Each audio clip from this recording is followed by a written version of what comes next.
Hey everybody, this is Aeroica. Thanks so much for stopping by for another video. So if you logged into the game recently today, you'll notice that Dungeon Boss has released yet another hero into the arsenal. This is Malice, who comes to us as a demon warrior fighting for the dark side of heroes alike. Before we begin, and you're probably going to see what my complaint is, you know what? I'm not even going to complain.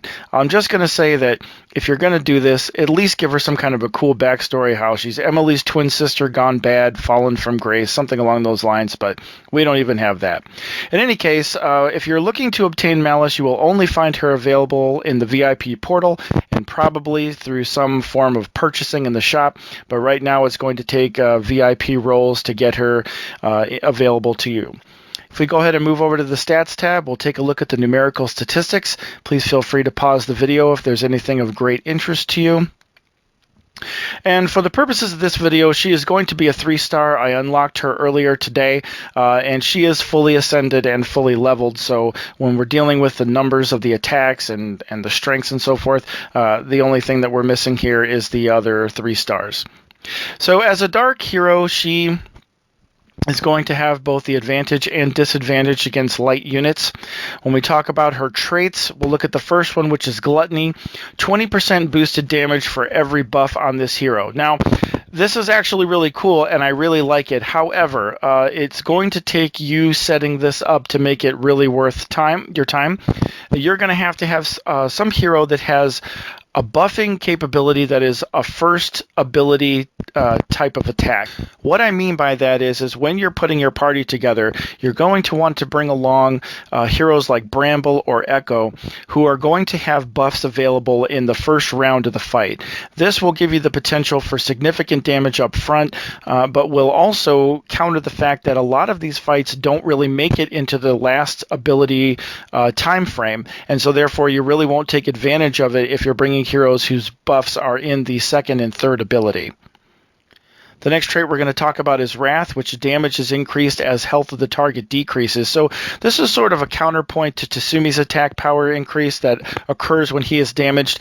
The more that the hero is damaged or the enemy is damaged, her attacks against them will automatically receive a damage increase, which is really great if you're trying to DPS burn down a particular hero who may have an advantage over your team.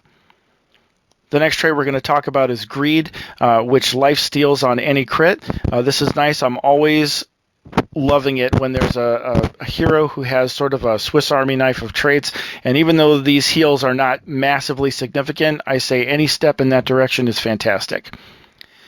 Her next trait is going to be Demonic Pride, which will require you in this case to have allied demons gain energy on each enemy death. So this is going to be where you're designing a demon party together, and I am not a big fan of these forced perspective type abilities. I understand that they are part of the game, and I get it, but I'm not really a fan of it. But if you build demon parties together, and you have something that really works for you, then this is going to obviously add that advantage. I personally do not really do that very often. All right, let's go ahead and take a look at her abilities. So, of course, we have her basic swing. Her first attack is going to be Theft of Grace, which is a melee spirit attack for 1937 damage at level 60, and will purge up to 3 buffs and add 3 elemental buffs. This is actually really crazy, and I really love it. I had a good time investigating this a little bit further. So what happens here is, and by the way, before we begin, I think this is pretty darn powerful for being a very first attack ability walking into a dungeon or in PvP, but let me explain to you what it does. So obviously you're going to attack the enemy with this, and any buffs that may be on that particular enemy are going to be purged immediately. But what's also cool is depending on the elemental type of the hero you just attacked, you will receive 3 buffs back that will be applied to Malice. So I played around with this a little bit, and they're all basically the same to some degree. What changes is depending on the element of the hero that you attacked. So for instance, if you were to attack a fire enemy, you would get an ability called Burning Touch, which would give your Malice the chance to burn an enemy on a basic attack. Not going to work for her other 3, but the basic attack has a chance to burn. In addition to that, she will also get a burn resist increase and will have boosted damage versus fire enemies. So That's just so cool, especially since that's something that you can do right off the bat. And you'll get the same thing for water and light. It's all basically the same. What changes mostly is for the element that you're attacking. So another quick example, if you're going up against water enemy and you use this Theft of Grace attack, then you will receive a chance to chill on a basic attack. You also receive a moderate boost to freeze resist, and you will also have increased damage versus water enemies. So again, it applies all the way down the list with all the different elements, but I thought this was really neat and pretty powerful, in my opinion. I thought that was pretty cool. Her next attack is going to be Purging Sins, which is a melee physical attack for 1549 damage that removes 1 debuff from all the allies. Now, I was trying very hard to see if this still occurs even if she misses, and I wasn't able to make that happen. Every time, even with the Dizzy and Daze on, she still landed her attacks. So I wasn't able to test this out, and the multiple times I tried to get that to happen, I'm sure you can imagine how difficult it is to set that up. But in any case, of the 3 or 4 times I did make it occur, she landed the attack every time, so I couldn't tell. But in any case, it does work, and the debuffs occur. The debuff removal occurs. And then her last one is going to be called Envious Blade, which is 3 melee physical attacks for 646, and has a 75% chance to remove or destroy a buff on each attack. So when I tested this out, she only attacks the same target 3 times, and then you have a 75% chance to remove it, and that's 75% per attempt to hit. So you're getting quite a bit of an opportunity to at least remove a buff off of at least one, more than likely 2, off of any particular hero. As we take a look at Malice's Ascension abilities, her first one's going to require 32 Dark Evos, 18 Nature Evo Monarchs, 7 Light Evos, and 3 Crypt Evos. And for that cost, you'll get the upgraded version of Theft of Grace to level 2. You'll also get the new ability Purge of Sins and the Wrath and Greed trait. Her second Ascension requirements are just a little bit heavy at 36 Light Evos, 36 Dark Evo Monarchs, 8 Coldfire Evos, and 2 Infinity Evos. For that, you'll get Theft of Grace level 3.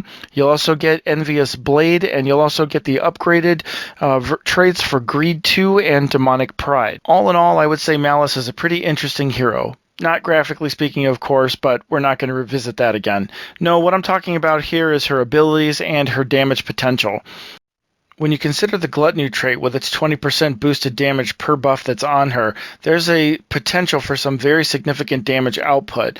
Initially, I was a little concerned with getting buffs on her and having to create a group specifically designed to do so, but in all honesty, it just sort of naturally occurred through an organic process of using my own team. So currently, I run with Chief Nubnub, who of course has his Voodoo Chant and his Stout team, which are first and second tier abilities respectively. And additionally, I also include Rogar, who has a Rage Strike, which is a 3rd tier ability. So with Cheap Nubnub, typically within just a few rounds, I can have the Voodoo Chant and the Stout team going at the same time, which would be 2 buffs that were on her, and then potentially getting a Rage Strike ability on her after one of those fell off. So what I see here is that depending on the design of your team, you could potentially either create a serious damage output by putting a bunch of buffs on her at one time, or you maintaining a 20% or possibly 40% throughout the duration of the fight, depending on how you look at it. When you also consider that you have heroes like Echo and Bramble who have buffing abilities that are first tier and are ready to go as you walk in the dungeon, including Abigail the Furious as well, depending on the team, and I'm not saying that makes a practical team, all I'm doing here is bringing up examples of heroes that initially within their first turn, you could be putting buffs up and then making Malice a pretty formidable and high damage output hero right off the bat. Additionally speaking, when we talk about Wrath, his damage increases, or her damage increases rather, as her health of the target decreases. This is really good if you're going to focus fire your DPS on a potentially threatening hero you might be coming up against in terms of PvP, or even for a boss fight. Also with Greed, the ability to lifesteal on any crit, I find that to be really amazing. Anytime a heal can be, character has the ability to self-heal, I think that's really good. Takes a little bit of pressure. Granted, it's not going to be forever sustaining throughout the fight, but anytime you can put a little health back into a character again, I think that's really good. And additionally, even though Demonic Pride is not necessarily my favorite. And I say that only because when we talk about putting together an all-beast team or an all-demonic team, for some reason, I'm just not a big fan of that. But regardless, she's still getting energy as the kills are occurring throughout the rest of the fight. So in campaign mode, I mean, you figure you're, killing down enemies pretty quickly. She's getting one energy for every single kill that you do throughout the fight. In PvP, probably not going to be as applicable. I mean, yeah, one energy could make the difference between one team or another. I totally give you that. But where you're going to see real benefit is for dungeon grinding. But absolutely, we cannot say that there's not going to be any PvP benefit, because there absolutely will be. Every time that she kills an enemy within that dungeon, she's going to get an energy back. And if you are the kind that puts a team back together of all demonic characters, this could negate quite a few of the energy-reducing attacks that you're typically found in PvP. I think my favorite Malice attack, though, has to be Theft of Grace. Sending her after an enemy to do some damage, and in return getting a couple of buffs and some increased damage towards that particular type of enemy. Just amazing. I just love it, and it's worth spending it every time just to watch it happen, in my opinion. But also, not to forget that she also has the ability to purge your team members of any debuffs that are on them and remove any buffs from the enemy. So talk about some versatility, talk about some abilities that really put the fight back into your favor again. I mean, this particular hero packs it all. It's amazing. Additionally, all of the traits that we just talked about definitely have an applicability for PvP. Granted, they're not going to have the same impact as they would in the campaign or a PvE type setting, but there's definitely some weight here that can be applied to give you a little bit of an advantage. This is going to depend, of course, on the type of team that you're going up against, your strategy or play style, and of course the defense of the dungeon that you're raiding. But I'm sure if you took a little bit of a look at it, you could probably find a way to fit her into your team without too much of a sacrifice. I appreciate you guys watching, and thank you so much for stopping by. I hope that if Malice is a hero that you're interested in putting into your roster, that you're able to obtain her rather quickly. If you haven't already done so, please like and subscribe. And of course, if you have a comment, feel free to do so below. I do try to respond to everybody that takes the time to do so. Thanks again for watching, and I will see you at the next video.